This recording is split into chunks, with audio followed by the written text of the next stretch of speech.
Hi, I'm Leb. I want to talk about probably my favorite and most long-standing character out of all the characters I've played. And goodness knows I have played at least 50 characters over the last going on 8 years.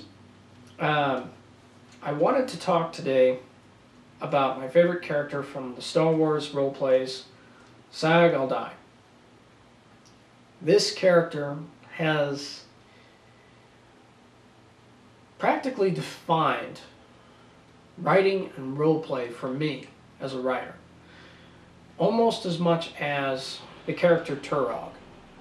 This character was the breakthrough, the pivot point in writing where I really got a chance to come out of myself and create a character that was dynamic, that was able to withstand the test of time, that was able to evolve and make changes, to have flaws, to be able to be as colorful and as robust as I needed him to be.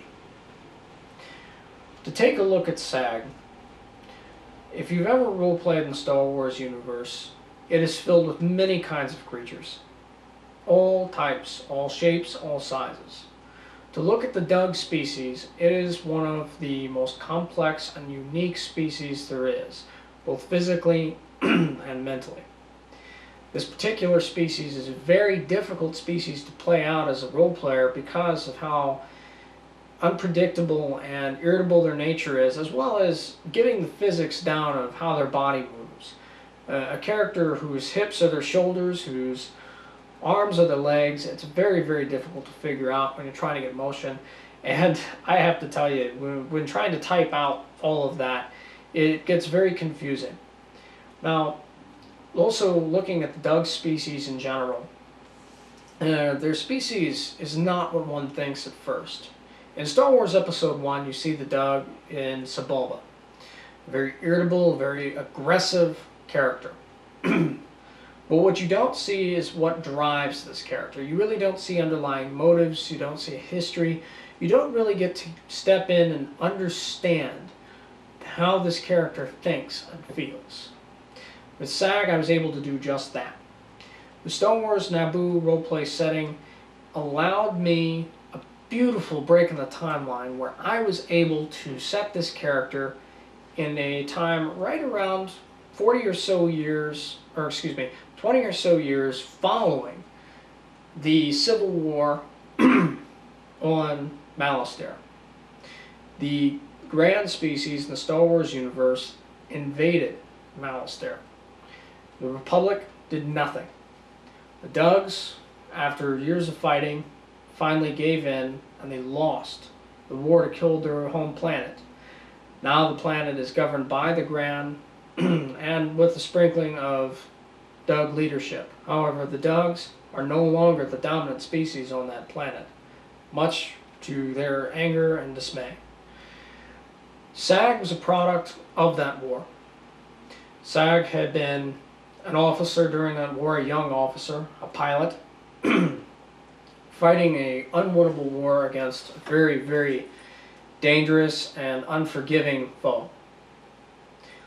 Once the war was over, bitter, his family gone save for one son, Sag went on to use his skills elsewhere. No longer able to fight for the planet that used to be his, he went on to become a mercenary. Now this is where things get interesting. And the reason why I say this is because very few know really what Sag became over the years of writing him. Initially, when I created this character, I only created him to be a combative character meant to be muscle. What he became is I fleshed out his history and fleshed out his present situation was more than that. The officer in Sag continued to flourish and take over. The soldier continued to thrive. Over the course of the next 20 years, Sag not only built himself a name and a reputation on his abilities as a mercenary, but he built a legitimate business. Well, as legitimate as one can be when fighting war. And SAG built himself a team of others whom could topple governments, whom could tackle anything that they needed to tackle, all for money. If you called this team, the job got done. Whether it was hijacking a spacecraft, fighting a war, or simply standing security. Over time, SAG's team grew, and so did his influence. As SAG's influence began to grow, logistical needs, monetary needs became paramount. Around the 20-year mark, SAG, now in his late 40s, going into his 50s, starts to expand. He starts to take on smuggling. He starts to use extortion to be able to finance his logistics. He makes sure that he has a good bookie that's going to keep all of his financial records in line.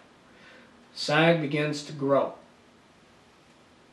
Fast forward 20 more years, steady expansion, very carefully planned moves. This Doug is now one of the most powerful mob bosses in the galaxy, and no one knows that he's in power but him.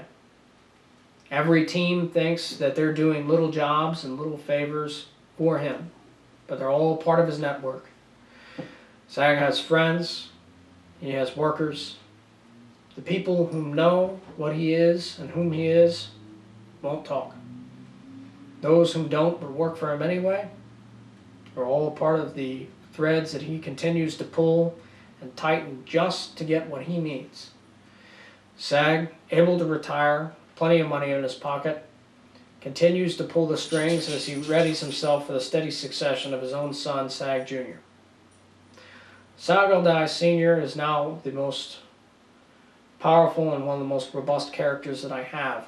Not because he is the most intelligent or because he's the most powerful in the sense of brute strength or armies, but because this character has a way of being able to take charge of any scenario or any scene. This character has a way of taking center stage even when the scene is not his. Sag-El-Dai initially was a concept on notebook paper I wrote in high school. I was 17 years old, new to roleplay, still new to creative writing. This character allowed me to break out as a writer and really get to just express myself in all kinds of colorful ways.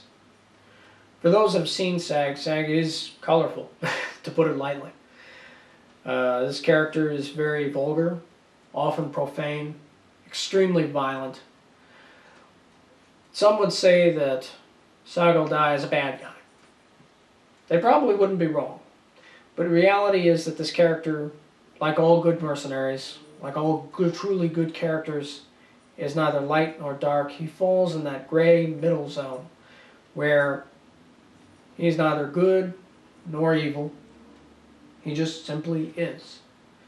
The only side that Sag-El-Dai takes is Sag-El-Dai's side, thus making Sag-El-Dai probably my masterpiece in writing when it comes to characters.